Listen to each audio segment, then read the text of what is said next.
हंसुआ के बियाह में खुरपी के गीत मत गावस। मैंने पूछा था काम का करब तो धन बल है, बाहुबल है, लूट लेंगे, कब्जा कर लेंगे, भाग जाएंगे। अरे भैया कार्य क्या कीजिएगा? आपका धन बल बाहुबल खत्म करें, टीआरपी बटोरना खत्म करें, मुद्दों की बात करें। मैंने बक्सर में भी एक इंटरव्यू में कहा था, हाँ, चुनावी मैनिफेस्टो क्या है?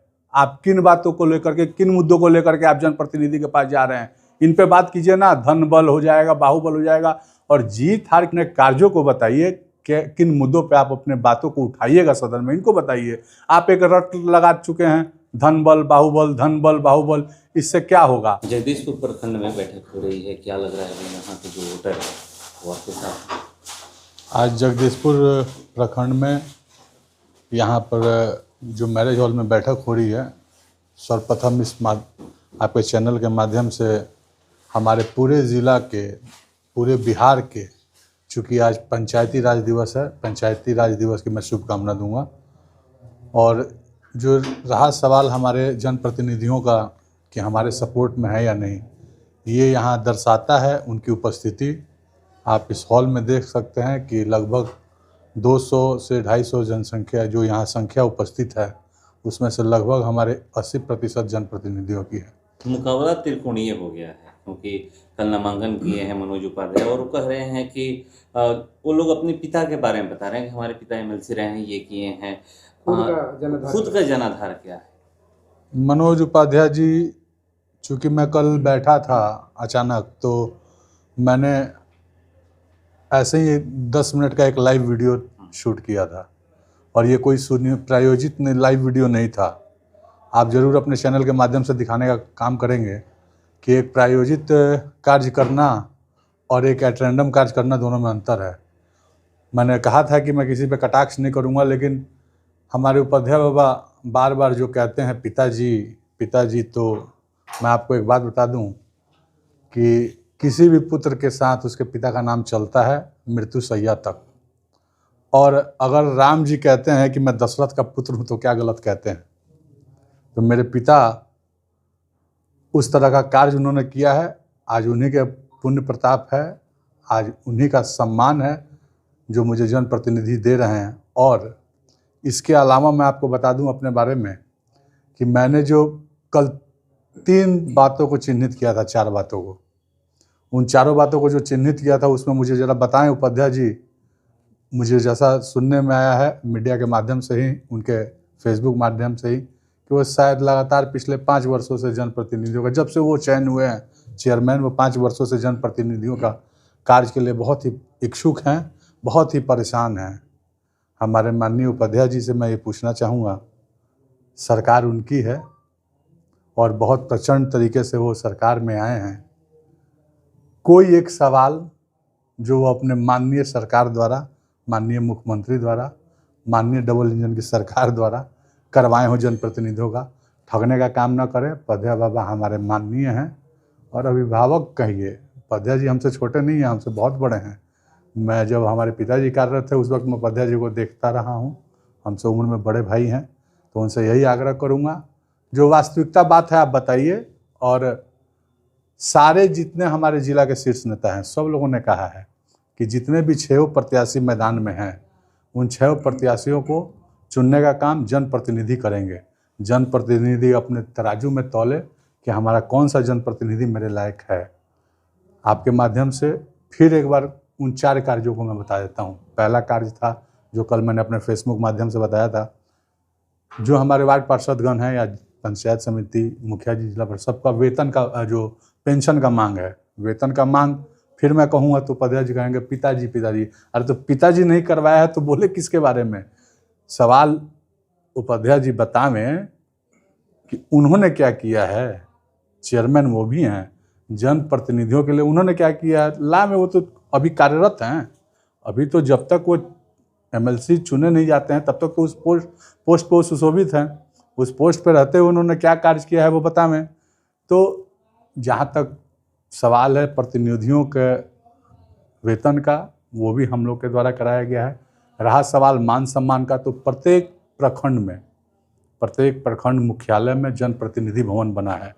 वर्तमान प्रतिनिधि जो हैं, आप इस क्वेश्चन को ज़रूर पूछिएगा। आज आप हमसे पूछ रहे हैं सवाल, तो उन लोगों से भी पूछिएगा। वर्तमान, अभी मैं कुछ दिनों पहले बक्सर भ्रमण करके आ रहा था, जो जनप्रतिनिधि भवन है उसकी चाबी विसूत्री के लिए करके और प्रशासन के हाथ में है। हम लोग के समय में जो जनप्रतिनिधि भवन है उसकी चाबी जनप्रतिनिधियों के पास रहती है। ये प्रकरण में ऐसी व्यवस्था। और ये जो सारे कार्य हैं, दूसरा सबसे अहम है सुरक्षा का सवाल। आए दिन आप देखेंगे जनप्रतिनिधियों की हत्या हो रही है, तो जनप्रतिनिधि होता है, छोटा हो या बड़ा, उसके सुरक्षा। और सबसे अहम सवाल है विकास का और योजना का। आपको ये जानकारी आपके माध्यम से दे दूं हमारे जनप्रतिनिधियों को, 1991 की जनगणना के आधार पे हमारे जितने भी मुखिया हों या जिला पार्षदगण हों जिनको अभी राशि आवंटित होती है, विकास राशि, वो 1991 की जनगणना के आधार पे हो रही है। आप बताइए, हम लोग 2026 में बैठे हैं, अगर किसी पंचायत की संख्या उस वक्त 2500 हो, 2026 में उस पंचायत की संख्या 10,000 हो गई है, लेकिन राशि आवंटित होती है 1991 के आधार पे। दूसरा सवाल, हमारे माननीय विधायक हों, सांसद हों, उस वक्त निधि हुआ करती थी 50 लाख, आज निधि है 5 करोड़, वो भी जनप्रतिनिधि हैं। और यही जनप्रतिनिधि चुनते हैं माननीय विधायक और माननीय सांसद। तो ऐसा कैसे हो सकता है कि एक ही लोकतंत्र में एक जनप्रतिनिधि के लिए कानून दूसरा हो और दूसरे जनप्रतिनिधि के लिए कानून दूसरा हो? इसलिए अगर मुझे आशीर्वाद देती है यहाँ से हमारे जनप्रतिनिधि, बिल्कुल पूरे जोर तरीके से वहाँ सदन में रखने का काम करूँगा। और जब तक इस मांगों को नहीं माना जाएगा तब तक मैं निश्चित तौर पे संघर्ष करता रहूँगा। एक और बात बोले है कि हमारी लड़ाई किसी से नहीं है, जो आरजेडी प्रत्याशी 1200 में सिमट जाएंगे। अरे भाई साहब, लड़ाई मैदान में उतरिएगा तो लड़ाई किसी से नहीं है। लोकतंत्र है, आप बोल सकते हैं। अब हम कहते हैं हमारी लड़ाई किसी से नहीं है, हम अंबानी से भी अमीर हैं, ये कोई बात थोड़ी है। बात ऐसा तर्क वाला रखिए कि सब लोगों के जहन में जाए। आप चुनाव लड़ने आए हैं, चुनावी मैदान में आए हैं, ना कि आप टीआरपी बटोरने के लिए आए हैं। टीआरपी बटोरना हो तो हम अभी कह देते हैं कि कल हमारे यहाँ नीता अंबानी आकर झाड़ू लगा रही थी। तो ये टीआरपी बटोरने का कार्य नहीं ना करना है। हम लोग जनप्रतिनिधियों के बीच में जा रहे हैं एक जनप्रतिनिधि से वोट लेने के लिए, तो उसके बारे में आप क्या बात कीजिएगा, उसके बारे में क्या कार्य कीजिएगा, ये ना बताइए। हमारे दोनों प्रतिनिधिगण बताएं ना भाई, मनोज उपाध्याय जी हों चाहे हमारे वर्तमान प्रतिनिधि हों जो अभी एमएलसी हैं, कहीं भी तो मुझे देखने को नहीं मिला। आप लोग के पोर्टल के माध्यम से, किसी माध्यम से, हम तो अनेकों बार अपनी बातों को रखा है कि हम ये करेंगे। अब ये कोई बात नहीं है कि आपके चैनल के माध्यम से टीआरपी बटोरने के लिए हम किसी पे भी आक्षेप लगा दें, वो 1200 पे सिमट जाएंगे, वो 500 पे सिमट जाएंगे। वो तो जनता तय करेगी कि मुझे 200 पे सिमटाएगी कि मुझे 2000 से जिताएगी। कह रहे कि राजद के प्रत्याशी हो या जो एनडीए के प्रत्याशी हो, धनबल बाहुबल है, हम गरीब के लड़के हैं और हाथ जोड़ के वोट मांगते हैं। उपाध्याय जी का ये इसको कह सकते हैं आप भावनात्मक जो कटाक्ष करना। उपाध्याय जी कोई मतलब गरीब प्रत्याशी नहीं है भाई। आपको मुझे लगता है पीरो पंचायत के हजारों जनता ने आपको जब चुन करके भेजा है, तो आप गरीब प्रत्याशी कैसे हुए? गरीबी और अमीरी की बात कहाँ से आ गई इसमें? जनप्रतिनिधि अगर आज मुझे समर्थन मिलता है तो आप समझ रहे हैं, किसी एक विधायक के पास 4 लाख लोगों का ताकत होता है और मेरे पास 11 विधानसभा का ताकत रहेगा, तो मैं गरीब अपने आप को कहूँगा तो मेरे से बड़ा मूर्ख कौन है? कह रहे कि धनबल और बाहुबल पे जो वो उसका जो वहम है वो इस चुनाव में टूटने वाला है, दोनों लोग वहम टूटने वाला है। मैं फिर बोल रहा हूँ, धनबल बाहुबल ख़त्म करें, टीआरपी बटोरना ख़त्म करें, मुद्दों की बात करें। मैंने बक्सर में भी एक इंटरव्यू में कहा था, हंसुआ के बियाह में खुरपी के गीत मत गावस।